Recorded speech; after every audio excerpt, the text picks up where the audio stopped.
Okay, so task number 2 is our microhematocrit sample. We're going to obtain our specimen. Actually, we have our specimen here. So we're going to fill some microhematocrit tubes, which I have here. I have some Kim wipes to wipe our tubes off to keep them clean. I have our wax sealant. I have our microhematocrit centrifuge here. And then because I have a couple samples I'm going to run, I have a sticky note so that I know which sample is in which slot. Let me grab my pen out of my pocket. And that should be good to go. So my first step is going to be to fill my microhematocrit tubes. So I just capped my sample. This has been on a rocker. Usually if it hasn't been sitting on a rocker, I want to make sure I invert it a couple times, but I literally just took it off the rocker. So it's really well mixed. It's been sitting on there for a couple minutes now. So what I have to do is just take my microhematocrit tube and insert it into my sample. And then pretty much I just need to wait for it to fill. So it goes very slow. Here.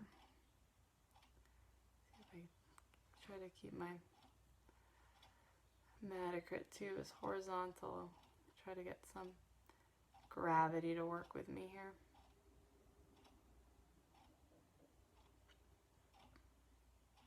So if you can see, if I can rotate this around, you can see my tube is in there.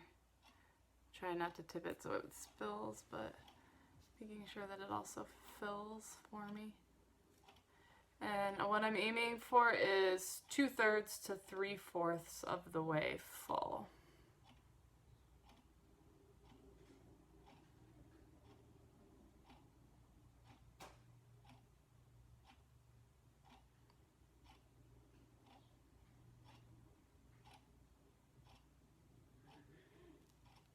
And I'm thinking that looks pretty good. So I'm going to put my finger on the tip so it doesn't move. And I got a Kim wipe. And I'm just going to clean off the edge of my sample.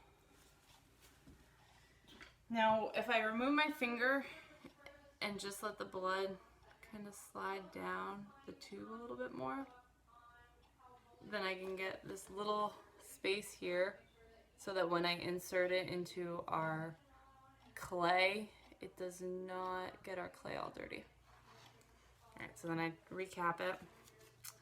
And then just find a good spot in the clay and press it in. No, I'm actually just going to press it in twice to make sure I get a good plug. So there's our sample. About 2/3 full, our clay plug there. So I'm going to set this aside. And I'm going to fill another tube to balance it.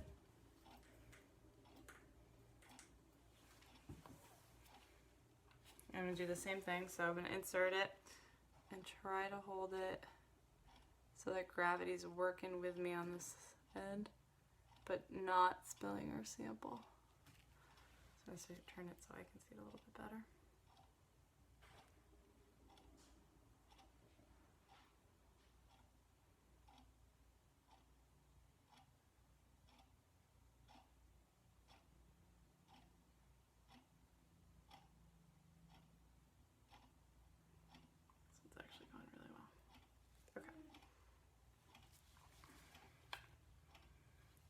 So again, let it slide down the tube a little bit.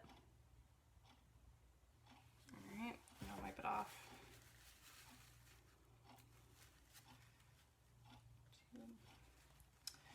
And I'm going to insert it into our clay.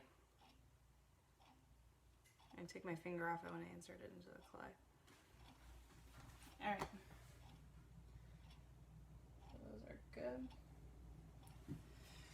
And then cap my sample, my EDTA. So the tubes that we use are the EDTA tubes. What we're looking for is plasma.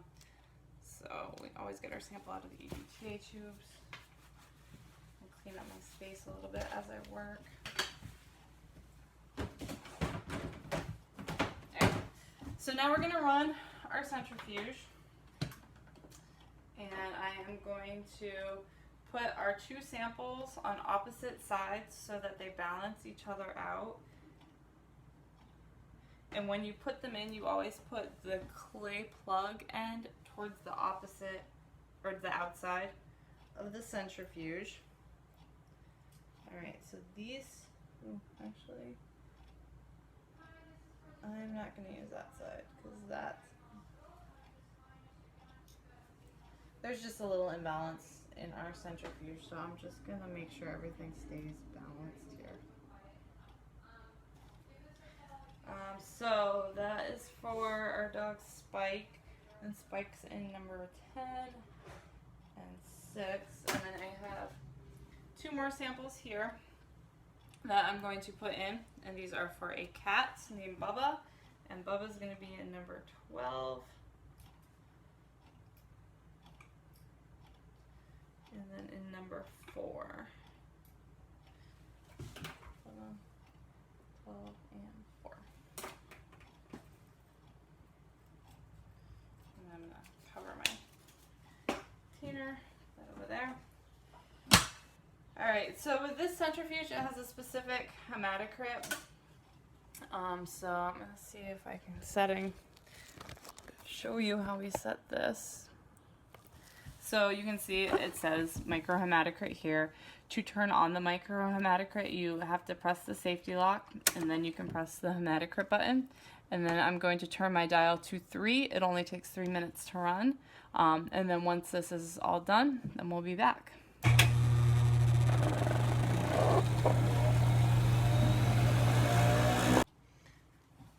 So our microhematocrit has stopped spinning. It's just about done. I'm just going to apply the brake a little bit to slow it down so I can get them out. And I like to get them out right away because our microhematocrit, sorry, I'll put your legs down a little bit, is horizontal. If I don't pop them out as quickly as possible, then the red blood cells kind of start to slide down under. So Bubba's are 12 and 4. I'm on Bubba's side. Okay, thank you. Alright, bye. And then Spike's are 6 and 10. Alright, perfect.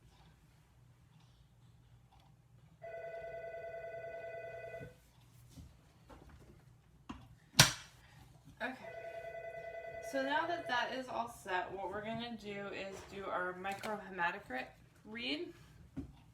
So what I'm going to do is I'm going to grab one of Spike's, and the way you do the microhematocrit is you take your sample and you line the very bottom of the red blood cells up with the base here, the 0, and then you slide the card along your scale here so that the very top of the serum lines up with 100. And then you read at the transition at the very top of the red blood cells. You don't want to read at the buffy coat. This one has a very small buffy coat. The buffy coat is made of mostly white blood cells and platelets. So this dog, for Spike, we're looking at about around 52%. So I'm going to write that down for Spike.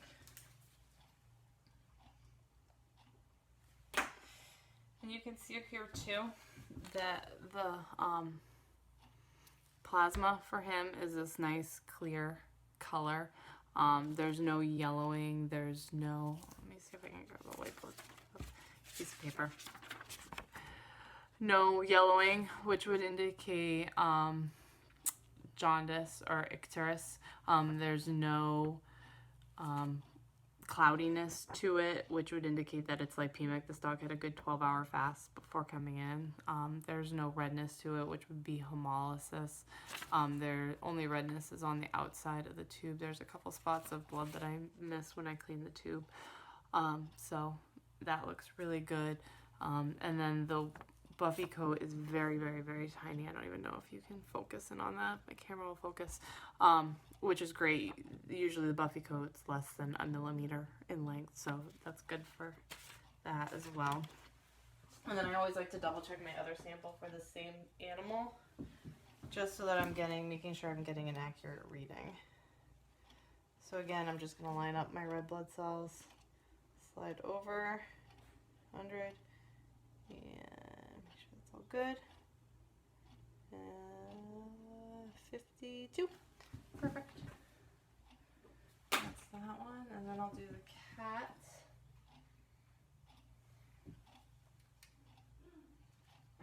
This is Bubba. Same thing for cats, so just lining up the bottom, up the top. He is around 40%, which is good. So with Bubba's, you can see there is more. Let me see if I can get that piece of paper again. Oh, no, oh, you can see it better without the paper. There's more of a buffy coat here.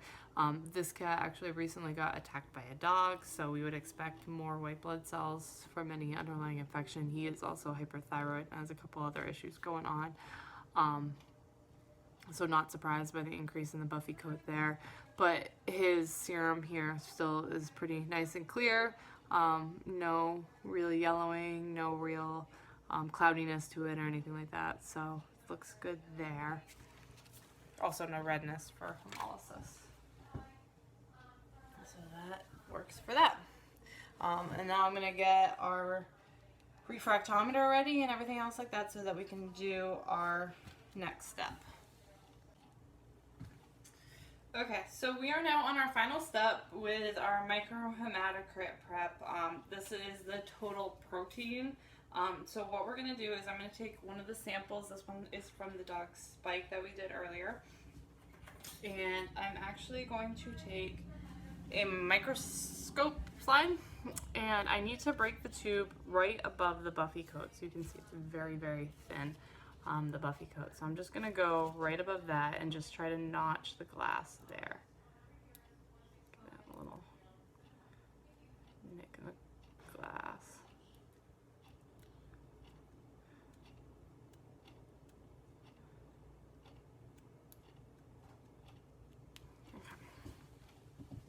And then I like to keep a paper towel here in case I make a mess, which sometimes happens. Alright. Alright. So, try not to get glass in my fingers. And what I'm going to do is just allow the serum, I don't know if you can see it, to kind of slide down the slide. I do not want to use the broken end to take my sample from.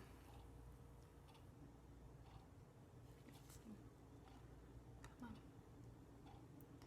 I'm just going to bounce it on my finger to try to get it to move down a little bit faster.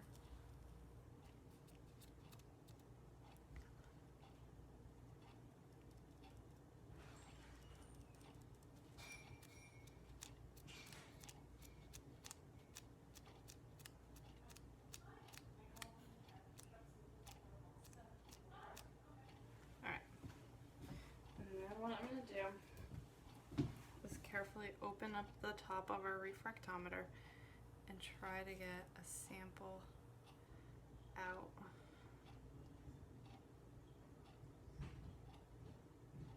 And I don't really want to touch my hematocrit tube to my slide.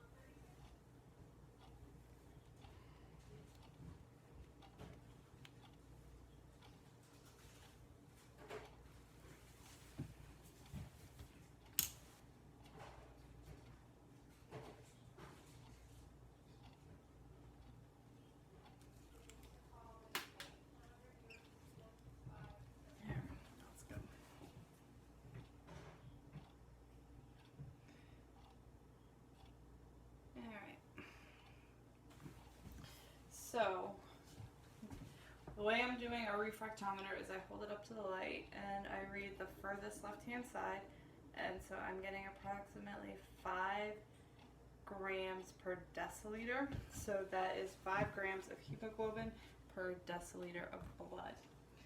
Alright, And I'm going to clean up my area a little bit. And I'm going to go grab our preceptor, Dr. Jill, and have her double check that as well.